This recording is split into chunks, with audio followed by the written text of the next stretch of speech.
आइए प्रार्थना करें। पवित्र पवित्र परमेश्वर, आपका धन्यवाद करते हैं स्वामी। हे त्रिएक पिता, पुत्र और पवित्र आत्मा, सारी सृष्टि के रचयिता, हम धन्यवाद करते हैं परमेश्वर कि हम जीवितों की भूमि में पाए जाते हैं। धन्यवाद करते हैं परमेश्वर कि तूने हमारे आंसुओं को पोंछा है। धन्यवाद करते हैं कि तूने हमारे पैरों को ठोकर खाने से बचाया। धन्यवाद करते हैं कि हमारी प्रेम, प्राण, देह और आत्मा को परमेश्वर तूने मजबूत किया है। धन्यवाद करते हैं परमेश्वर कि यहाँ एक एक जन के ऊपर तेरी कृपा और तेरा अनुग्रह की छाया बनी हुई है। धन्यवाद करते हैं स्वामी तेरे उस प्रेम के लिए जो तूने हमारे लिए दिया, और धन्यवाद करते हैं तेरे इस आगमन के, इफिफनी के इस सप्ताह के लिए परमेश्वर, इस पर्व के लिए जब आपके आगमन के बाद चारों तरफ हर दिशाओं में खुशियां मनाई जा रही थी कि हमारा उद्धारकर्ता प्रकट हुआ है। धन्यवाद के साथ परमेश्वर, मैं अपने शरीर को, अपनी बुद्धि को, अपने ज्ञान को तुच्छ जानते हुए पवित्र आत्मा का आह्वान करता हूँ। मेरे होंठों को, मेरी जुबां को, मेरे मस्तिष्क को छू और तेरी आत्मा के द्वारा यहाँ जो बीज बोया जाए हर एक के दिल में काम करे और 100 गुना उसका प्रतिफल आए। यीशु के त्रिएक नाम से इस विनती को मांगता, सुन और ग्रहण कर। आमीन। क्या हम लोग मुर्दे? हमारे मुंह से आमीन की आवाज क्यों नहीं गूंजती है? ये प्रार्थना मैंने अपने लिए नहीं किया, ये प्रार्थना हम सबके लिए किया, लेकिन समझ नहीं आता कि हम किस मिट्टी के बने हैं कि हमारे ही लिए की गई चीज का अंगीकार भी हम शब्दों में अंदर ही से बोलते, यानी बाजू वाला भी नहीं सुन सकता कि उसने आमीन बोला है। आमीन का मतलब है ऐसा ही हो। ये आनंद का पर्व है। ये आनंद का पर्व क्यों है? क्योंकि आपका और हमारा परमेश्वर यीशु मसीह का जन्म हुआ। 25 तारीख के पहले से केरल पार्टी के द्वारा घर घर जाके गीत बजते हैं, आप पकवान बनाते हैं, आप उसके आगमन का स्वागत के लिए घरों को तैयार करते हैं, अच्छे अच्छे पर्दे डालते हैं, सोफे अच्छे बनाते हैं, चारों तरफ की गंदगी साफ करते हैं ना। जब हम क्रिसमस मनाते हैं तो हर तरीके के घर की एक गंदगी को दूर करते हैं। कभी क्या अपने हृदय की गंदगी को दूर किया? क्या उस गंदगी को साफ करते करते कभी हमने ये महसूस किया कि बहुत सी गंदगी हमारे जीवन के अंदर काम करती है? और आनंद के इस समय पर आने वाला समय जैसे जैसे, ये तो स्मरण के लिए है, अब यीशु मसीह तो इस पृथ्वी पे है ही नहीं। बहुतों को लगता है जहां 2 या 3 होंगे वहां यीशु मसीह आ जाएगा। जहां 2 या 3 होंगे वहां उसकी प्रति छाया के रूप में पवित्र आत्मा होगा। वो तो आप और मेरे लिए घर को तैयार करने गया, और वो 2021 साल से आप और मेरे लिए घर तैयार कर रहा है। एक बहुत जबरदस्त भवन आपके लिए तैयार कर रहा है। अभी हमने गाना गाया, आया है यीशु आया है, मुकुट ले साथ आया है। अब ये मुकुट किसके लिए लेके आया? खुद ने तो उसने शारीरिक रूप से उस मुकुट को पहना नहीं। क्या है ये क्राउन? क्या है ये मुकुट? कभी कल्पना किया है जानने की? हम गाना गा लेते हैं, लेकिन गाना के जो भाव अर्थ है, जो गाने का कैरेक्टर है, जो गाने के बोल है, क्या ये दिल में है कि दिमाग में? दिमाग में है तो गा रहे हो, और दिल में है तो चिंतन कर रहे हो, अध्ययन कर रहे हो। और अधिकतर हम जब शरीर को लेकर आते हैं प्रार्थना भवन में, तब भी कहीं ना कोई इच्छा, कोई ना कोई बात, कोई ना कोई परेशानी हमारे जहन में यहां तक आती है। और जब हम परमेश्वर के अनुग्रह में, उसकी शांति में, उसकी सामर्थ्य में, उसके भय में, उसकी नम्रता में, उसकी दीनता में, उसके प्रेम में, हम सब कुछ होने के बावजूद भी हम शरीर हैं। और जो शरीर के अनुसार चर्च में बैठता है वो शरीर के अनुसार ही पाएगा, और जो आत्मा के अनुसार चर्च में बैठा है, भजनालय में बैठा है, परमेश्वर की संगति में बैठा है, वो परमेश्वर का अनुभव करके उसका प्रतिफल पाएगा। व्हाट यू वांट, क्या चाहते हैं आप? सालों बीतते चले जा रहे हैं आपके जिंदगी का। यहां पर जो लोग बैठे हैं, कुछ जवान हैं, कुछ अधेड़ है, कुछ बहुत ज्यादा बुजुर्ग हैं। 3 प्रवृत्ति के लोग हैं, और इन 3 प्रवृत्ति के लोगों में परमेश्वर की भी किस किस तरीके की प्रवृत्ति और उसके आचरण की संगति आपके साथ होगी कह नहीं सकता, क्योंकि आपका दिल, आपकी इच्छाएं, आपका मन, आपकी अभिलाषाएं, आपका ज्ञान, आपकी बुद्धि, आपका वचन के अनुसार किस बात पर काम कर रही है, आई डोंट नो।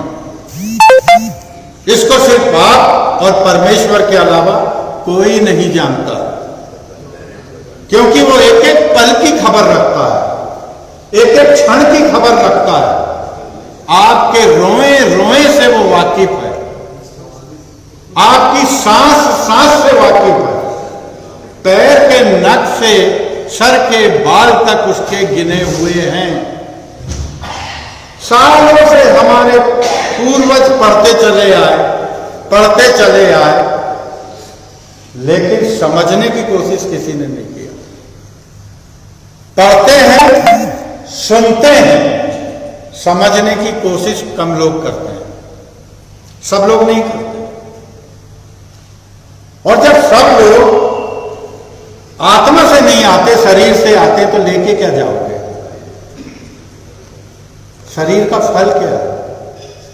पाप, और पाप का फल क्या है? मृत्यु। तो जीवन तो हम खो चुके हैं।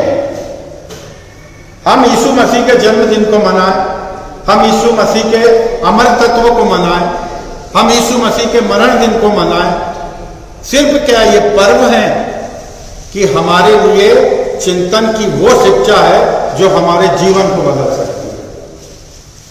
अगर आपको अपने जीवन को बदलना है तो आपके चिंतन को भी बदलना पड़ेगा, आपके स्वरूप को भी बदलना पड़ेगा, आपके आचरण को बदलना पड़ेगा, आपकी आदतों को बदलना पड़ेगा, आपके व्यवहार को बदलना पड़ेगा, आपके कृत्य को बदलना पड़ेगा, आपके कर्मों को बदलना पड़ेगा, आपकी सोच को बदलना पड़ेगा, आपके उठने बैठने को बदलना पड़ेगा। जब तक परिपूर्ण रूप से यीशु आपके अंदर ना आ जाए, आपका व्यक्तित्व अलग हो जाए, आपका व्यक्तित्व खो हो जाए, फेंक दिया जाए, और आपको याद आए सिर्फ मसीह। आपके जीवन में अगर मसीह झलकता है, आपके जीवन में अगर मसीह का प्रकटीकरण है, आपके जीवन में यीशु मसीह काम करता है, आपके जीवन में यीशु मसीह का स्वभाव है, आपके जीवन में यीशु मसीह की पवित्रता है, आपके जीवन में परमेश्वर यीशु मसीह का चाल चलन स्थापित हुआ है, तो आप मसीह हो। आप और मैं मसीह के बिना क्या है? शरीर है, और हम शरीर से ही सबसे ज्यादा प्रेम करते हैं। और आपने देखा होगा क्रिसमस के दिनों में लगभग पिछले 20 दिनों से आदमी खा खा के वजन बढ़ा रहा है। ये पकवान खा रहा है, वो पकवान खा रहा है, कोई शिकार का खा रहा है, कोई बड़े का खा रहा है, कोई बकरे का खा रहा है, कोई मुर्गी का खा रहा है, लेकिन यीशु मसीह की देह को किसने खाया? यीशु मसीह की देह खाने का अपराध कौन कर रहा है? क्या यीशु यीशु मसीह के देह और उसका विचार आपके अंदर आ चुका? क्या यीशु मसीह आपके अंदर पैदा हुआ कि संसार में पैदा हुआ इसी की खुशी मना रहे हैं? घरों में लाइट लगाने से उजाला हो सकता है, उसकी खूबसूरती दिख सकती है, लेकिन क्या हमारे अंदर के जाले हमने साफ किया है? क्या अपने अंदर की कुरीतियों को साफ किया है? क्या हमारे जीवन में वचन काम कर रहा है? अगर वचन काम कर रहा है तो उस वचन के अनुसार आपके अंदर परमेश्वर का भी अनुग्रह काम कर रहा है, लेकिन संपूर्ण अनुग्रह अभी भी हमारे साथ नहीं है। पूर्ण अनुग्रह हमारे साथ नहीं है। अल्प अनुग्रह है जिसके कारण हम पृथ्वी पे जीवित और जीविका के साधनों के कारण शारीरिक रूप से पृथ्वी पे जिंदा है। होना यह था कि हम शरीर से मर जाते और यीशु में जी जाते, लेकिन ये हो नहीं रहा। ये इस कलीसिया में नहीं, किसी भी कलीसिया में देखो, पास्टर बोल बोल के बड़े बड़े सुसमाचार सुनाने वाले आके बोल के जैसे ही ये दरवाजे के बाहर जाएंगे और फिर सास बहू की कहानी चालू हो जाएगी। यही हमारे जीवन की कमजोरी है। अय्यूब की क्या गलती थी? अय्यूब की कोई गलती महसूस करते हैं आप? कोई गलती नहीं। अगर अय्यूब 2 आप पढ़ेंगे तो आप देखेंगे कि स्वर्गदूतों के साथ शैतान भी, इब्लिस भी परमेश्वर की सभा में जाता था। अगर आप अय्यूब 2 पढ़ेंगे उसमें बड़ा साफ लिखा हुआ है कि स्वर्गदूतों के साथ वो परमेश्वर के भवन तक, सिंहासन तक पहुंच गया और परमेश्वर से भी, आप देखिए कैसा परमेश्वर, कितना माफ करने वाला परमेश्वर। गिरा दिया फिर भी द्वार बंद नहीं किया उसके लिए, द्वार बाद में बंद हुआ। गिरा दिया उसके बाद भी वो जाता था, और वो जाता था तो परमेश्वर पूछता है, क्या पूछता है? कि कहां से आ रहा है इब्लिस, कहां से आ रहा है? तो बोले मैं डोलते डालते पृथ्वी से आ रहा हूं। तो परमेश्वर बोलता है, क्या तूने एक अय्यूब सा धर्मी जन देखा है? फिर वो चले जाता है, फिर दोबारा आता है, फिर वही प्रतिक्रिया होती है। फिर परमेश्वर पूछता है, क्या तूने अय्यूब सा धर्मी देखा है? तो बोलता है, तो तूने घेरा बांधा है करके वो तेरी स्तुति कर रहा है, तू छोड़ के देख, तू छोड़ के देख, वो तेरी बुराई करे। तो परमेश्वर बोलता है, उसकी देह को तो छूना लेकिन उसके प्राण को नहीं छूना। और उसके सामने से निकलता है, क्या होता है? अय्यूब पूरे रोगों से भर जाता है। ऐसा रोग जो कि खुजली के रूप में, फोड़ों के रूप में, मवाद के रूप में, और यहां तक कि वो हाथों से खुजाते परेशान हो जाता है और उसकी खुजली नहीं जाती। तो लिखा है कि नारियल के वो जो क्या होता है, ऊपर का खोल होता है, उससे वो खुजाता है। तो परमेश्वर कभी भी हमारे सामने, आप अच्छे से याद रखिए, परमेश्वर हमारे सामने परीक्षा लाता है और उसके परीक्षा में हम पड़ गए तो मुसीबत में भी आते हैं।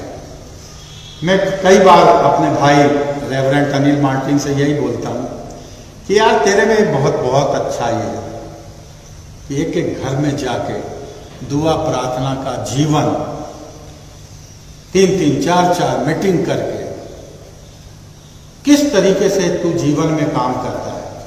तो हम घर की भी बात करते हैं, कभी भाभी भी बोलती है, अरे यार बच्चों की शादी का कुछ नहीं होगा।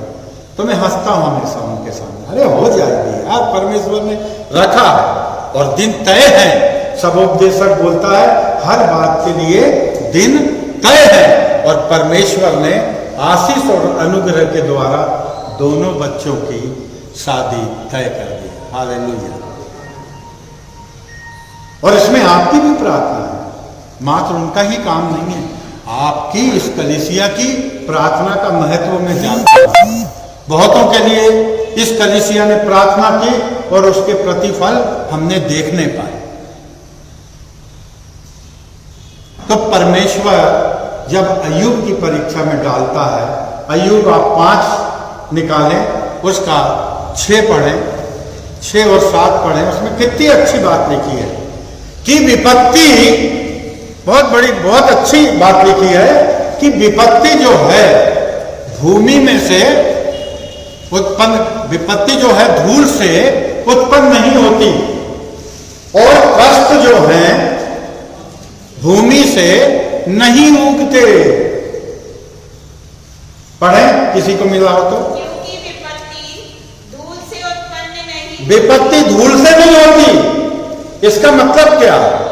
विपत्ति धूल से पैदा नहीं होती, विपत्ति धूल से उत्पन्न नहीं होती, विपत्ति हमारे द्वारा हमारे लिए ली जाती है। हमें विपत्ति को चुनौती देते और विपत्ति आन पड़ती है। विपत्ति धूल से पैदा नहीं होती, विपत्ति गंदी सोच से होती है, गलत संगति से होती है, गलत व्यवहार से होती है। और कष्ट जो है, क्या लिखा है उसमें? कष्ट भूमि में, ना कष्ट भूमि में से उगता, ना कष्ट भूमि में से उगता है। ये जो कष्ट आज हमारे जीवन में है, जो संताप, दुख और संतरास और नाखुशी हमारे जीवन में है, ये इसको हमने ही पैदा किया है। विपत्ति के साथ कष्ट आता है, ये दोनों एक दूसरे के पूरक हैं। विपत्ति आएगी ही तो कष्ट आएगा, कष्ट के साथ विपत्ति कभी नहीं आती। विपत्ति, एकदम कोई विपत्ति आई तो कष्ट चालू हो जाता है। बहुत मायने रखती है ये बात। आगे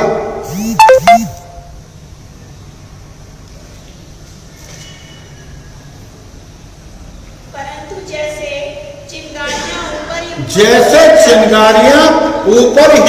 ऊपर हो जाती हैं, वैसे मनुष्य का कष्ट ही भोगना लिखा हुआ है। पढ़े बाबू। वैसे ही मनुष्य कष्ट, आपने देखा ना, जब अपन आग जलाते हैं तो चिंगारियों की जो रो होती है वो ऊपर जाती है, नीचे नहीं जाती। और वो जब ऊपर जाके ठंडी हो जाती है तो हल्की सी राखड़ बन जाती, राख, और वो कहीं भी हवा में बिखर जाती है। तो वो जिस तरीके से चिंगारियां ऊपर ही ऊपर जाती हैं, उसी तरीके से मनुष्य के बारे में क्या लिखा हुआ है? मनुष्य कष्ट भोगने के लिए उत्पन्न हुआ है। मनुष्य कष्ट भोगने के, उसमें एक शब्द आया, मनुष्य कष्ट ही यानी कष्ट ही भोगने के लिए पैदा हुआ है, उत्पन्न हुआ है। तो जब आप कष्ट भोगने के लिए उत्पन्न हुए हैं तो खुशी कहां से आएगी? ये खुशी आपको उद्धारकर्ता यीशु मसीह ने सूली पर चढ़कर दिया है। बूंद बूंद उसका जो लहू रिश्ता है, उसी लहू के द्वारा आप अनुग्रह के इस समय पे पाए जाते हैं। इसी का 17 और 18 पढ़ेंगे। धन्य है वह मनुष्य जो परमेश्वर की ताड़ना पाता है और परमेश्वर की सर्वशक्तिमान की इस ताड़ना को अनबुझ मत करो, साधारण मत समझो, क्योंकि वो घायल भी करता है और पट्टी भी बांधता है। वो आपको मारता भी है और आपको अपने हाथों से चंगा भी करता है। पढ़े बात। देख, क्या ही धन्य है वह मनुष्य, हाँ, जिसको परमेश्वर ताड़ना देता है। जिसको परमेश्वर क्या देता है? ताड़ना। धन्य हो। अगर कोई कष्ट, कोई परेशानी, कोई विपत्ति, कोई त्रासदी, कोई संताप आ गया, don't worry, God with you, God with me. परमेश्वर हमारे साथ है। अगर वचन संहिता 48 का 14 पढ़ेंगे, इसमें लिखा है कि वो हमारी मृत्यु तक अगुवाई करता है। He always with us। परमेश्वर हमारे साथ हमेशा हमेशा से बना हुआ है, लेकिन हम परमेश्वर में नहीं बने हुए। परमेश्वर हमने बना है, ये खुशी की बात है, लेकिन हम परमेश्वर में नहीं बने, ये दुख की बात है। परमेश्वर आपको खुशी दे रहा है, आप परमेश्वर को दुख दे रहे हैं। इसके बावजूद भी जिस तरीके से मां के ऊपर छोटा सा नन्हा सा बच्चा गंदगी कर देता है, तो वो उस गंदगी को प्यार से साफ करती है। आपके दुख, आपकी तकलीफ, आपकी आदतें, आपके आचार विचार, आपका उठना बैठना क्या परमेश्वर को भावता है? क्या आपने ऐसा अपने शरीर को मजबूत किया है? क्या हम सिर्फ ईस्टर, क्रिसमस, यूथ संडे इन्हीं सभाओं के लिए हैं कि ये कुर्सियां भरी रहती हैं? दुख होता है कि 4 दिन पहले आज एक भी कुर्सी नहीं रही होगी जो भरी ना है। आज अचानक क्या हो गया भाई? संडे तो आज भी है, आज भी परमेश्वर भवन में। तो ये जितने त्योहारी लाल आते जाते हैं ना, ये वहीं की वहीं बाइकाट हो जाएंगे। ये बेटिकट लोग हैं जो रेल में सवार तो हो गए हैं, लेकिन टीटी कभी भी उतार देगा कि चलो कोई आश्वस्त है, कोई बुजुर्ग नहीं आ सकता तो ठीक है। जवानों की भी कमी दिख रही है। पास्टर साहब तो आपको नहीं बोलेंगे, लेकिन मेरी आत्मा में परमेश्वर अगुवाई दे रहा है तो मैं बोल रहा हूं। तो जो आपके आजू बाजू होते हैं उनको बता दीजिए कि कोई जरूरी नहीं है कि क्रिसमस के दिन ही परमेश्वर अनुग्रह लेके आएगा। आज भी आ सकता है, आज भी अनुग्रह आप पे उतर सकता है। लेकिन हम आखिर ऐसी क्या बात है कि हम सब कुछ जानने के बाद, जैसा कि अभी अय्यूब के जीवन में जो घटना घट रही है और जिसको पवित्र आत्मा आपके और मेरे सामने ला रही है कि विपत्ति जो है धूल से पैदा नहीं होती और ना कष्ट भूमि में से उगता है, और चिंगारी जैसे ऊपर जाती, उसी तरीके से मनुष्य भी कष्ट भोगने के लिए ही पैदा हुआ है। कष्ट आएंगे, लेकिन अनुग्रह है तो कट जाएंगे, और अनुग्रह नहीं है तो जिंदगी रहेगी, शरीर रहेगा, शरीर को तकलीफ होगी। तो आइए हम आत्मा में आगे बढ़े। रोमियो खोले उसका 6 का 12, उसमें लिखा है, पाप तेरे मरणहार शरीर में राज न करने पाए। रोमियो 6:12 पढ़े, 12 से 14। इसीलिए नश्वर शरीर में राज्य न करे। क्या करना? इसलिए कि पाप तेरे मरणहार शरीर, जो नश्वर शरीर है, मरने वाला शरीर है, उसमें पाप राज ना करने पाए, ना ही तू उनकी उस तरीके की लालसा के अधीन रहे कि तुम उसकी लालसाओं के अधीन रहो। हमको किसी लालसा के अधीन नहीं रहना है, हमको किसी अभिलाषाओं के अधीन नहीं रहना है, हमको किसी अभिलाषा में लिप्त होकर अपने जीवन को नहीं गंवाना है। बड़ा क्लियर फंडा है परमेश्वर का, सीधी सीधी बात कहता है परमेश्वर, घुमा फिरा के नहीं कहता। हम लोग घुमा फिरा के करते हैं। हमारे सच झूठ बोलने को भी कोई पैमाना नहीं है नापने का कि कौन झूठ बोल रहा है और कौन सच बोल रहा है। लेकिन ये बहुत क्लियर है कि हम अपने नश्वर यानी मरणहार शरीर पर पाप को राज करने देते हैं। इसलिए हिंट किया गया है कि पाप तेरे नश्वर शरीर में राज ना करने पाए। नहीं तो क्या होगा, वो पाप अगर तुम्हारे शरीर पे, मेरे शरीर पे राज करेगा तो क्या हो जाएगा? हम उसकी लालसाओं में आ जाएंगे, शारीरिक अभिलाषाओं में, मानसिक अभिलाषाओं में, सांसारिक अभिलाषाओं में, जीवन की अभिलाषाओं में, जीविका की अभिलाषाओं में, बड़े बोल बोलने वाली अभिलाषाओं में। तब आगे क्या बोलता है, पढ़ें। बड़ी अच्छी बात कर रहा। आप क्या कह रहा है परमेश्वर? अपने अंगों को, हाँ बाबा पढ़े इसी का 12 से 13। अपने अंगों को अधर्म के हथियार होने के लिए। क्या बोल रहा है परमेश्वर? अपने अंगों को अधर्म के हथियार बनाने के लिए मत सौंपो। आपको सौंपो, पर अपने आप को मरे हुओं में से परमेश्वर बोल रहा है पाप के सामने अपने अधर्म के हथियारों को मत सौंपो, धर्म के हथियारों को मत सौंपो। धर्म के हथियार यानी धर्म के वरदान, यानी धर्म का अनुग्रह, यानी धर्म की बातें, धर्म की शिक्षा, इनको पाप के लिए मत सौंपो। वरन आगे क्या लिखा है? वरन अपने को मरा हुआ जानकर, और अपने अंगों को हाँ, धर्म के हथियार होने के अपने अंगों को धर्म के हथियार होने के लिए परमेश्वर को सौंपो। किसको सौंपो? और हम किसको सौंप रहे हैं? पाप को। पाप का राजा कौन? बोलो यार, पाप का राजा तो हमारी जो संसारिक अभिलाषा और हमारी शारीरिक अभिलाषा, हमारी आंखों की अभिलाषा, हमारे चिंता की अभिलाषा, नाना प्रकार की अभिलाषाओं को हम किसको सौंप रहे हैं? शैतान को सौंप रहे हैं। तो हम किसके कब्जे में चले गए? Who is your guide?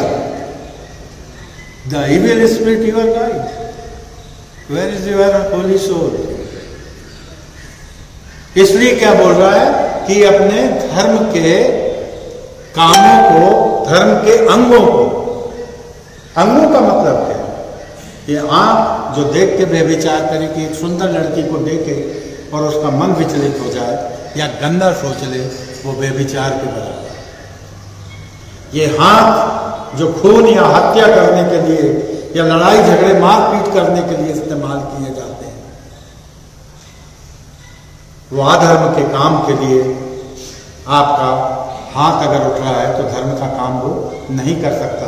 आपके पैर जो अधर्म के काम के लिए शराब के अड्डे पे पहुंचते हैं, पान खाने के अड्डे पे पहुंचते हैं, व्यभिचार के अड्डे पे पहुंचते हैं, नाना प्रकार के गलत कामों को करने के लिए जो अंग आपको उत्तेजित करता है, आपके अंदर जुनून पैदा करता है, उसको आप पाप के अधीन करेंगे तो आप इन चीजों में पड़ जाएंगे। लेकिन धर्म के काम करने के कारण, धर्म की अभिलाषा के कारण, धर्म की प्राप्ति के कारण, ये धर्म क्या है? What is religion? क्या है ये धर्म? क्या है धर्म? कुछ भी नहीं है। धर्म हमारे अंदर की अच्छी और बुरी सोच। अच्छी सोच, हमको लगता है कि हम अपने धर्म के प्रति अच्छा कर रहे हैं, हम मसीह के अनुयायी हैं, हम मसीह के आराधक हैं, हम मसीह के पूजक नहीं है भाई। हम उसकी आराधना करने यहां बैठे हैं। यहां कोई पूजा करने आए क्या? यहां कोई सिंदूर, चिरौंजी, दाने, मोमबत्ती, उदबत्ती कुछ है क्या? यहां हम खाली दिल लेके आए। यहां जब आप खाली दिल लेके आओगे तो परमेश्वर अपने वचनों से भरेगा, वरदानों से भरेगा।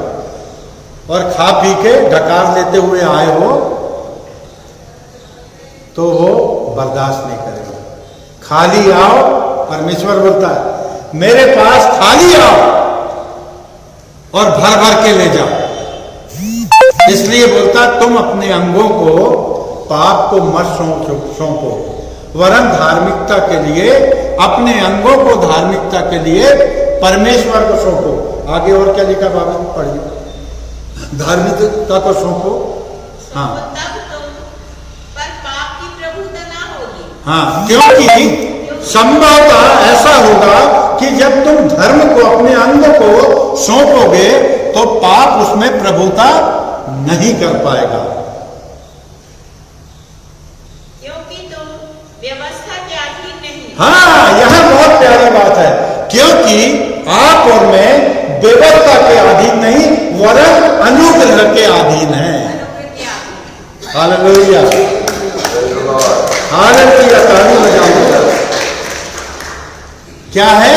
आप व्यवस्था में नहीं है, क्योंकि व्यवस्था की एक चूक, एक गलती मृत्यु है, परंतु अनुग्रह में क्षमा क्षमा क्षमा और टाइम टाइम टाइम, बहुत समय दिया जा रहा है। आज बदल जाओ, कल बदल जाओ, बदल जाओ। Change your behaviour, change your attitude, change your life style.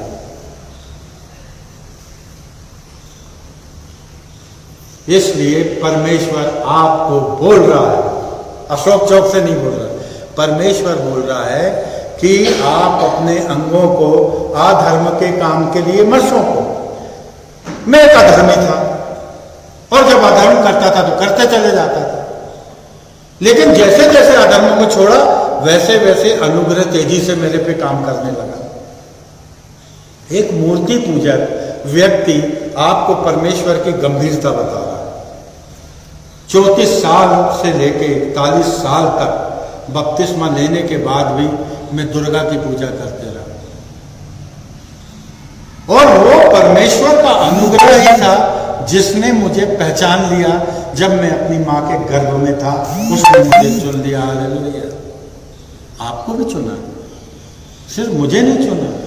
वो चाहता है सिर्फ बदला, और बड़ा सरल है। अगर आप पान गुटखा खाते हैं, सिगरेट बीड़ी पीते हैं, छोड़ सकते हैं ना? छोड़ सकते हैं कि नहीं? डॉक्टर बोलता है कोई बीमारी में फलानी चीज मत खाना, आपको इमली पसंद है, वो बोलता है खट्टा नहीं खाना, दवाई का असर कम हो जाएगा। आप उस समय इमली खाते हो क्या? नहीं खाते ना। तो डॉक्टर की बात मान रहे, जो डॉक्टरों का डॉक्टर और वेदों का वेद है उसकी नहीं मानता। वो बोलता है यार थोड़ा सा काम करना है। ये जो अंग है ना गड़बड़ करते हैं, आंख गड़बड़ कर रही, कान गड़बड़ कर रहा है, जुबान गड़बड़ कर रही, हाथ गड़बड़ कर रहा है, पैर गड़बड़ कर रहा है, पेट बार बार मटन खाने को बोल रहा है। अरे छोड़ो तो यार कुछ दिन के लिए, वजन भी कम हो जाएगा, अच्छा भी लगेगा। अब हम लोग क्या, फोटो खिंचाने के समय पेट बड़ा रहता है तो ऐसी सांस लेके खींचते कि भैया पेट कम दिखे, यानी खा खा के बिगाड़े आपने, और फोटो खींचते समय खींच रहे सांस परमेश्वर की, जो फ्री आप कास्ट दी गई है। फ्री आप कास्ट ही है ना, ये सांस जो ले रहे ऑक्सीजन, कितना अनुग्रह है। यही तो जीवित परमेश्वर जाना जाता है। कि जो नथनों में सांसें आदम की फूका करोड़ों साल पहले, वो आज भी बनी हुई है। तो जो जीन्स हमारे अदन की वाटिका से आए हैं वो शरीर को गलत कामों के लिए प्रेरित करते हैं। तो आज ये इतना सुंदर वचन है कि पाप को नश्वर शरीर में राज मत करने दो, वरन अपने अंगों को धार्मिकता के लिए पाप को ना सौंपो। अगर हमने तय कर लिया कि हमको ये नहीं करना है और नहीं करना है, तो ये इसको रोका किसने? प्रीति रोका है किसी ने? भाई रोका है किसी ने? हम अगर बदलना चाहें, हमको कोई रोक रहा? सबकी मुंडी हिल रही, नहीं, रोकता है शैतान। जैसे ही आप बदलने के लिए अपने अंदर परिवर्तन करने की कोशिश करोगे तो छपाक से आएगा। हाँ बदल रहा है, दारू की तो खुशबू बहुत अच्छी लगती है, पियो ना, क्रिसमस है, गट गट गट गट गट, और फिर हिल रहा है, डुल रहा है। जवानी में किए गए कृत्य बुढ़ापा में आपके कान को शून्य कर देते हैं, कम सुनने लगते हो, आँख कम देखने लगती है, शरीर के आर्गन काम करना बंद कर देते हैं। क्यों? क्योंकि आपने उनको किसको सौंप दिया था? पाप को सौंप दिया था। और जब आप परमेश्वर को सौंपते हो तो पाप आपके ऊपर अधिकार नहीं कर सकता। अब इसी का 8 का 12 पढ़े रोमियो का, रोमियो 8:12। इसीलिए है भाइयों हम शरीर के कर्जदार नहीं। इसीलिए हे प्रिय कलीसिया, आप और मैं शरीर के कर्जदार नहीं हैं कि शरीर के अनुसार दिन काटे। क्या है? हम परमेश्वर यीशु मसीह के लहू से खरीदे हुए लोग हैं। यहां बहुत गंभीर बात छुपी हुई है। हम लोग क्या हैं? हम एक प्रोडक्ट है, एक इंस्ट्रूमेंट है, जिसको यीशु मसीह ने अपने अनमोल लहू के द्वारा खरीदा है। और जब आपको उसने खरीद लिया तो किसका अधिकार हुआ? जवाब दे। कलीसिया बोले, चर्च बोले, जिसने खरीदा उसका अधिकार हुआ कि नहीं? बोले भाई, किसका अधिकार? बोले किसका अधिकार? कितनी मुश्किल से आपको ताकत लगाना पड़ता है, ताकत लगा के आपसे बुलवाना पड़ता है, खुद होके बोलती नहीं, जड़ बैठे हुए ऐसे।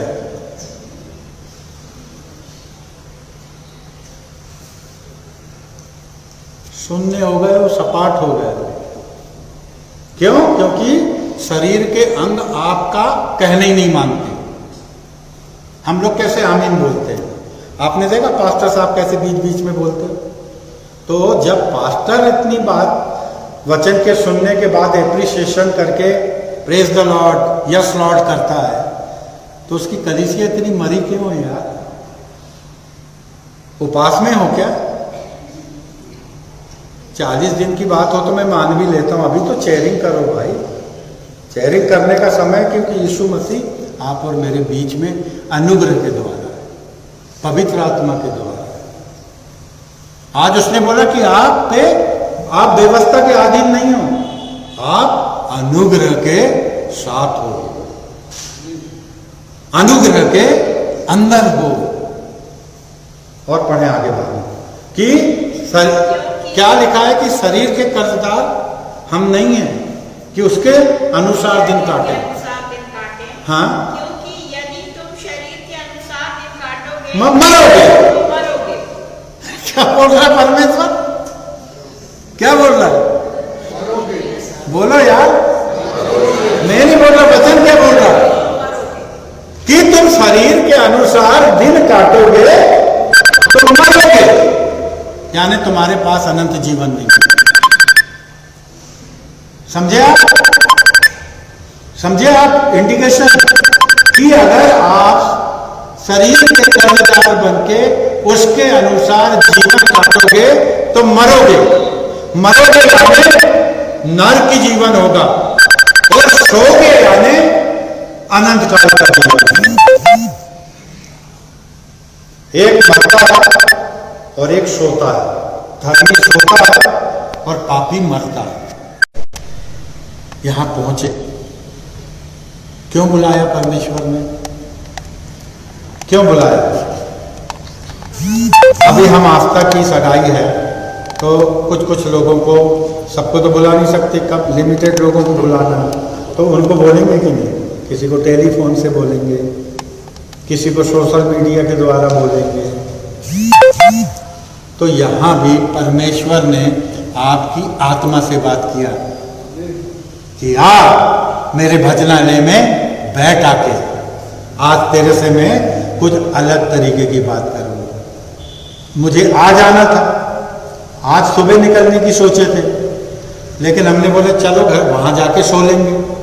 जब रास्ते में मंडी द्वीप में आए तो भाई को फोन किया कि भाई मैं पहुंच रहा हूं, बैतूल से निकल गया हूं, क्रॉस कर गए, पहुंच रहा हूं।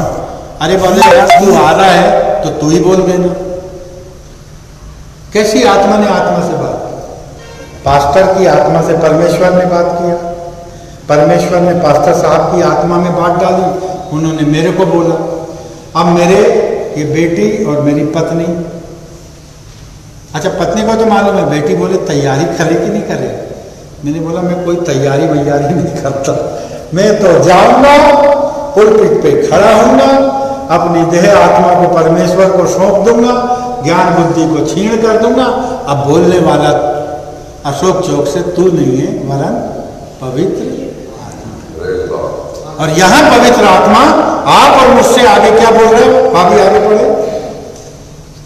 देह की क्रियाओं को मारोगे तो हाँ। जीवित रहोगे। हाँ, इसीलिए कि जितने लोग परमेश्वर के आत्मा के इसीलिए जितने लोग परमेश्वर की आत्मा में चलाए चलते हैं उन्हें उसने पुत्र होने का अधिकार दिया है।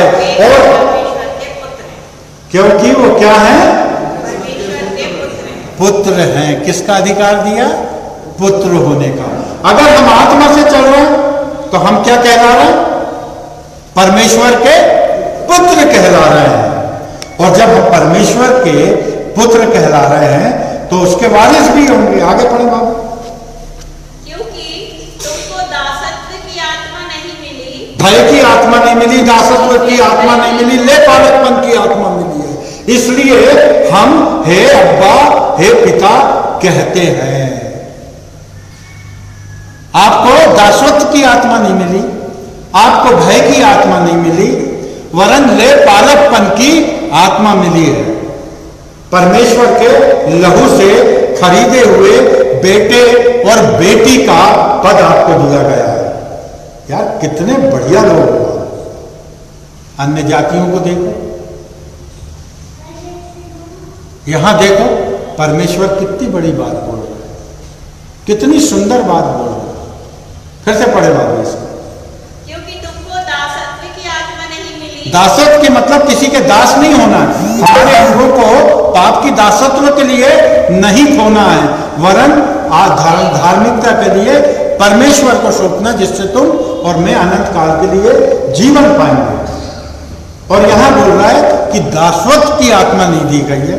फिर आगे दूसरी आत्मा बताएं कि फिर भयभीत हो। फिर भयभीत, यानी दासत्व की आत्मा भी नहीं दी गई है, भय की आत्मा भी नहीं दी गई है कि हम किसी के दास हो गए तो उसका भय। जैसे कोई मेरा नौकर है तो वो मेरे से भयभीत रहता है कि मालिक मेरे से नाराज ना हो जाए। तो आपकी जो दासत्व की आत्मा नहीं दी गई है, यानी छुटकारे की आत्मा, आपके जीवन में उद्धार की आत्मा परमेश्वर दे रहा है। और आपको वो एश्योर कर रहा है कि तुम मेरे पुत्र हो और पुत्री हो, इसलिए तुम मेरे को अब्बा और पिता कहते हो। इसी का भाभी 3539 पढ़ना, बहुत सुंदर है। परमेश्वर बता रहा है बहुत सुंदर कि मसीह के प्रेम से हमको कौन अलग कर सकता है? कौन हमको मसीह के प्रेम से अलग करेगा? Who's that? कौन है वो जो हमको मसीह के प्रेम से अलग कर सकता है? एक एक शब्द बहुत ध्यान से सुनना। क्या क्लेश, क्या क्लेश, या संकट, क्या संकट, या उपद्रव, या अकाल, या अकाल, या अकाल, या नंगाई, या नंगाई, या जोखिम, या जोखिम, या तलवार, या तलवार, जैसा कि लिखा है, तेरे लिए हम दिन भर घात हुए हैं। जो यीशु मसीह का काम करते हैं, यीशु मसीह के कारण कष्ट उठाते हैं, यीशु मसीह के लिए धिक्कारे जाते हैं, यीशु मसीह के लिए नाम धराई होती है, यीशु मसीह के लिए जेल जाते हैं, यीशु मसीह के लिए मार खाते हैं, यीशु के लिए मर मिटते हैं। तो न क्लेश, न संकट, न मरी, न तलवार, न नंगाई, न ऊंचाई, न गहराई, न संकट, न परेशानी, न संताप, न दुख, न त्रास, कोई हम पे विजय नहीं पा सकता, क्योंकि हम मृत्युंजय परमेश्वर की संतान है। जिसने मृत्यु को जीत लिया, अब उसके बाद रह क्या गया? जिसने मृत्यु को जीत लिया, अब उसके लिए रह क्या गया? अब तो उसके लिए अनंत जीवन है। हालेलुया, खुशियां मनाओ, आनंदित हो, तालियां बजाओ परमेश्वर के लिए, मेरे कहने के लिए नहीं। आनंदित रहो, जब वचन सुनते हो तो आनंदित रहो, जब पास्टर अच्छा बोलता है तो तालियां बजाओ, परमेश्वर के भवन में हम बैठे हैं उसकी आराधना करने के लिए। 47 पढ़िए भजन संहिता, उसमें लिखा हे नाग, हे नदियों, हे वृक्षों, हे जीवों, सब तालियां बजा के परमेश्वर की स्तुति करो। वचन की महिमा के लिए हमको मुर्दों की तरह नहीं, जीवन जीते हुए लोगों की तरह बैठना है चर्च में। और यहां परमेश्वर की आत्मा आपसे यह बात करती है कि परमेश्वर की बढ़ाई के लिए, उसके आदर और सम्मान के लिए आपकी सहमति भी होनी चाहिए, आपके मुख का अंगीकार भी होना चाहिए। आपके अंगों का सही तोड़, सही अनुभव इसी चर्च में होता है, लेकिन आप बोलते नहीं। और यहां इसी बात को परमेश्वर इंगित कर रहा है। आगे पढ़े बाबू। हम वध होने वाली हाँ, परंतु इन सब बातों से हम उसके द्वारा जिसने हमसे प्रेम किया है जयवंत से भी बढ़कर हैं, क्योंकि मैं निश्चय जानता हूँ कि ना मृत्यु, ना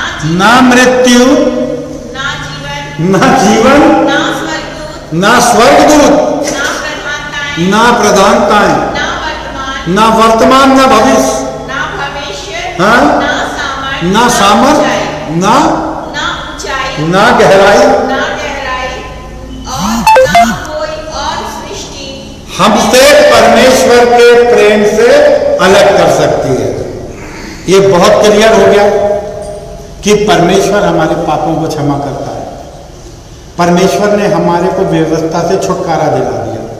परमेश्वर आप और मुझको अनुग्रह में रखता है, और परमेश्वर के इसी अनुग्रह के कारण आज परमेश्वर बोलता है मेरे प्रेम से कोई भी तुमको विमुख नहीं कर सकता, दूर नहीं कर सकता, क्योंकि I am with you, Jesus with us.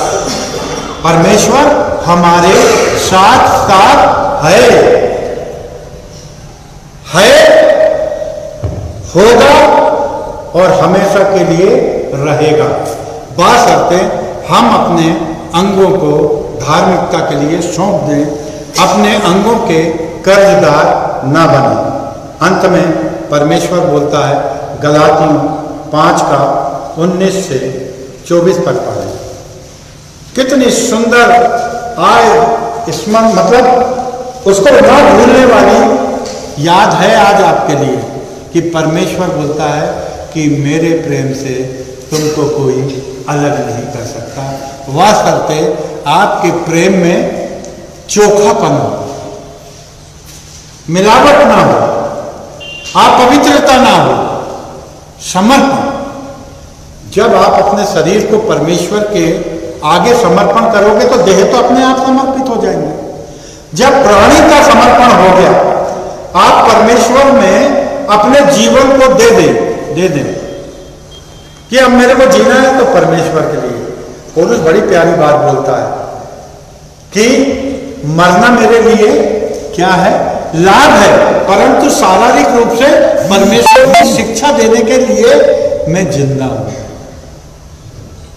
उसकी सोच परमेश्वर में कितनी महत्वपूर्ण थी।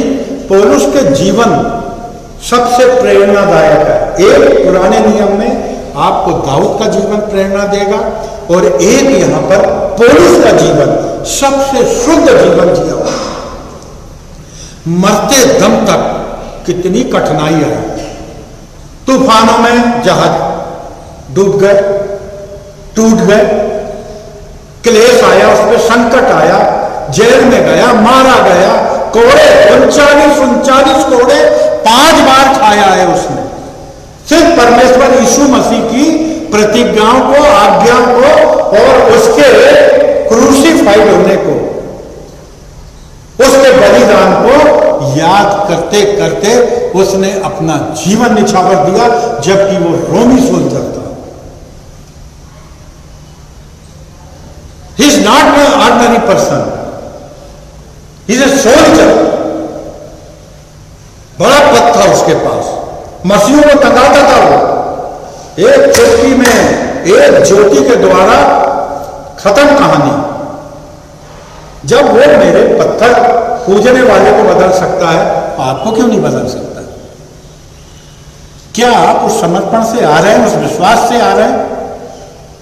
क्या अपने अंगों को आज आप तय करते हैं कि यीशु मसीह के आईने में जो यीशु मसीह आपके चेहरे को दिखा रहा है, उसमें क्या आज आप तय करते हैं कि मैं इस बुराई को छोड़ूंगा? मैं 100% गाली बकता था, हर 5 शब्द में मेरी एक गाली होती थी। आज 95 शब्दों में एक हाथ गाली आती है। गाली अभी भी बकता हूं, क्योंकि वो पुरानी चीजें छूटती नहीं है ना, अंग में घुसी हुई है, जीन्स में घुसी हुई है, वो जल्दी नहीं छूटती। आदतों का छूटना जल्दी नहीं, इसलिए परमेश्वर बोलता है सहने सहने, यानी धीरे धीरे। अरे धीरे धीरे बदलो। कई बहनें अपनी, कई भैया अपने, क्या है भाई, बिना गुटके के जीवन ही नहीं। चर्च में भी आए तो सुपारी, अब सुपारी के बदले अपग्रेड हो गया चुंगम। मैंने बड़े बड़े चर्च देखा चुंगम ही चबा रहे। एक बहन जी का निकलवा लिया मैंने खड़ा करके। मैंने बोला अब इसको खींचो, अपने माथे पे लगा लो या अपने कपड़े पे लगा लो। अरे भाई, पवित्र जगह पे आए हो तो कुछ देर के लिए शरीर को खाली करके आओ ना, आत्मा को लेके आओ ना यहाँ। और हम आते क्या है, शरीर को लेके, इसलिए ये तकलीफ है।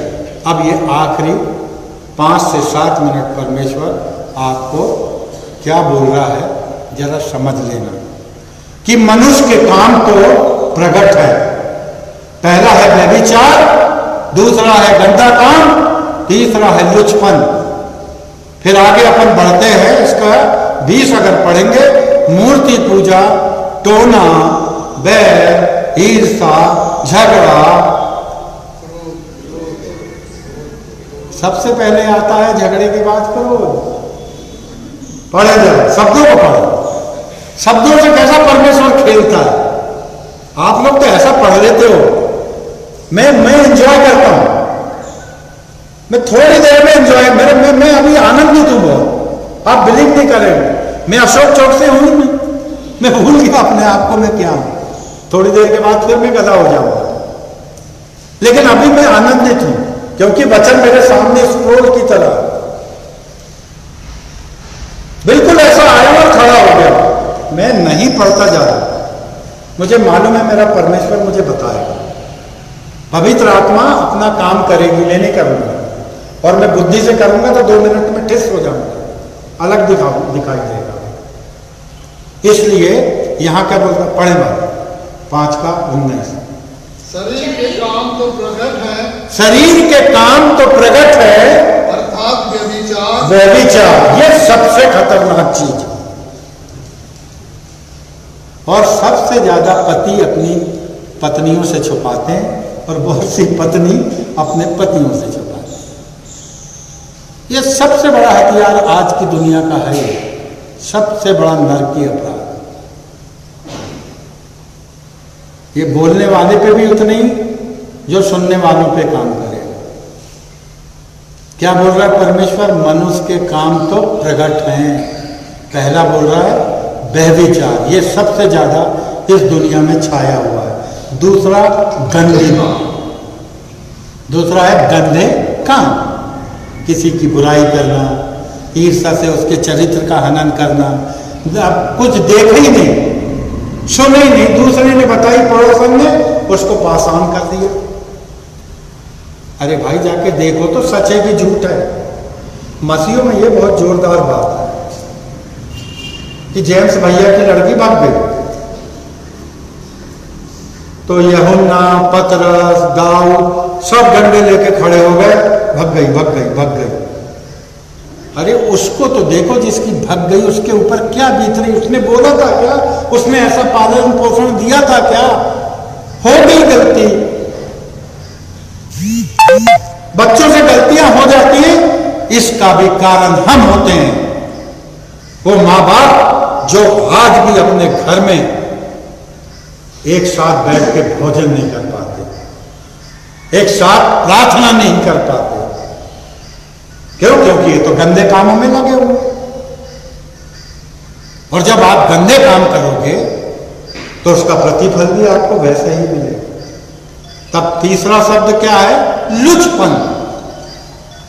लुचपन का मतलब है व्यर्थ में टाइम पास करना, लुच्चा हो जाना, सुनना नहीं किसी की, ना कलीसिया का भय, ना पास्टर साहब का डर, ना लेमेंस का डर, ना पंचायत के बुजुर्गों का डर, किसी का डर नहीं। हमको जो करना हम करेंगे।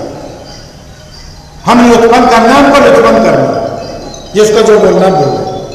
हमको तो आपका सुख चैन छोड़ाना है। तब इसके बाद आगे क्या लिखा है?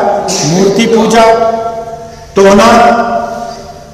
हाँ पढ़े। मूर्ति पूजा, टोना, वैर, झगड़ा। अब मूर्ति पूजा, आप बोलोगे हम तो मूर्ति पूजा नहीं करते। है कोई यहां मूर्ति पूजा? बोले। अच्छा, जितने मूर्ति पूजक नहीं है वो हाथ उठाए। कैसे? किसी के तो ऐसे उठ रहे हैं, किसी के जिसके दोनों हाथ है दोनों उठाए, जिसका एक है एक उठाए। अब ये देखो कितनी बड़ी बात है। सब बढ़ते चले जा रहे हैं, एक को देख के दूसरा, दूसरे को देख के तीसरा उठा रहा है। हम सब मूर्ति पूजा करें। अब बताओ कैसे? लालच मूर्ति पूजा के समान है। अगर ये अच्छा मोबाइल है और देख के लालच आ जाए कि काश मेरे पास पैसे होते तो मैं ले लेता, ये क्या किया आपने? क्या किया? हो गए ना? तो लालच मूर्ति पूजा के, लालच काय की होना चाहिए? लालच आत्मा बचाने की होनी चाहिए, लालच चर्च आने की होना चाहिए, लालच अपने पादरी और पादरी के घराने का आदर करना चाहिए, पादरी के अलावा जो पंचायत के बुजुर्ग हैं उसका आदर करना चाहिए। ये लालच है। तो ये लालच बुरी नहीं है, लेकिन हमारी लालच क्या है? शरीर की। तो ये शारीरिक अभिलाषा लालच को बहुत तेजी से जुनून के अनुसार पैदा करती है। फिर एक बेटा या एक बेटी बोलती है मेरे को ये मोबाइल खरीद के दो, जिद करेगी।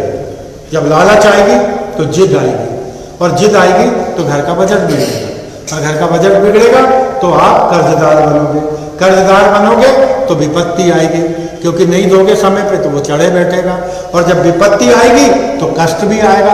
आप परेशान हो रहे हैं कि इसका कर्ज कैसे पटाए। तो जितनी चादर उतने ही पैर फैलाना चाहिए। और लेकिन सच में मसीहों का जीवन मैंने देखा बेगजब है।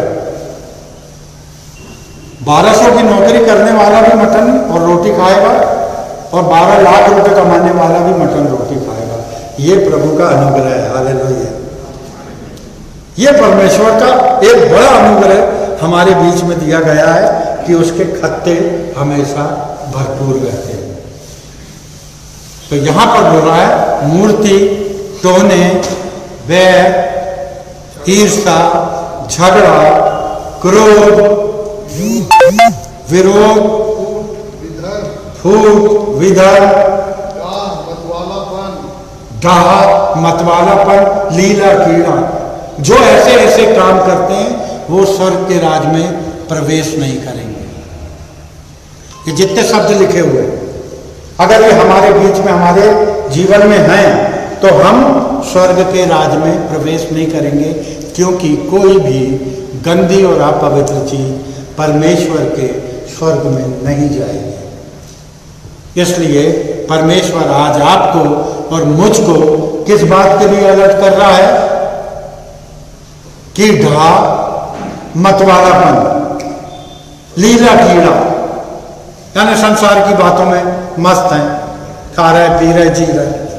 मतवालापन, जीविका का घमंड, पैसे का घमंड, डाउन टू अर्थ रहने की जगह एटीट्यूड,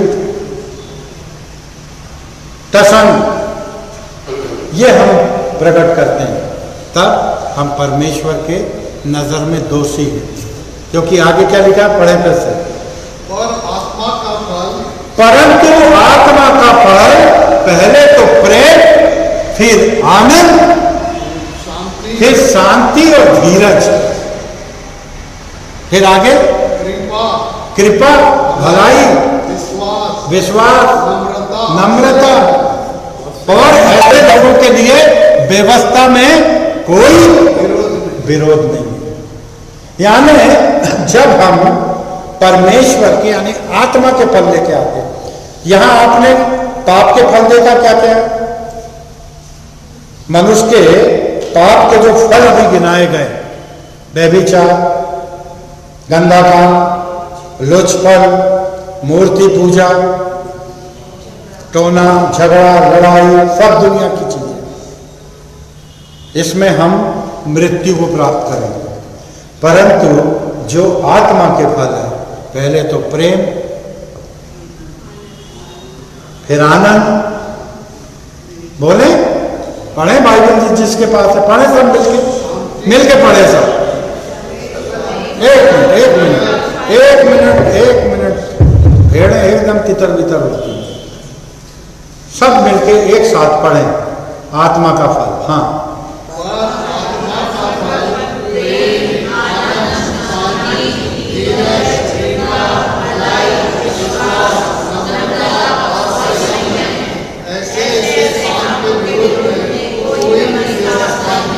पढ़ लिए?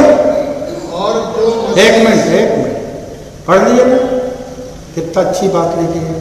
प्रेम, आनंद, विश्वास, धीरज, संयम।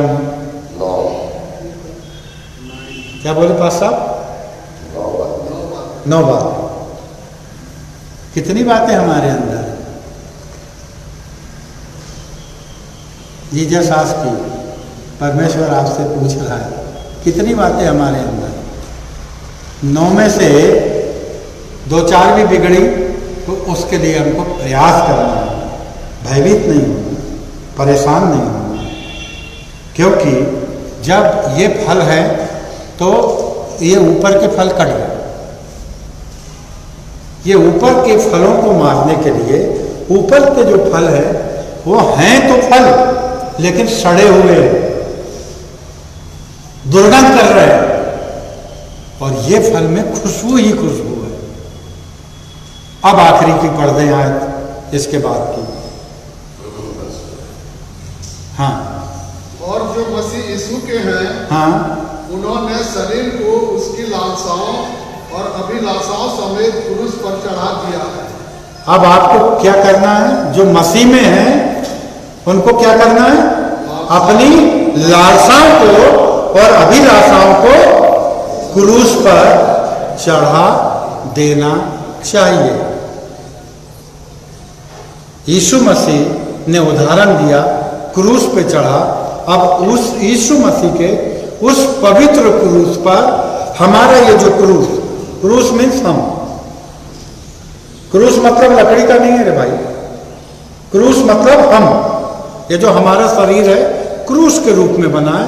इसलिए लिखा है कि तेरे आधार और तेरे पापों को उसने अपने कांधों पर उठा लिया।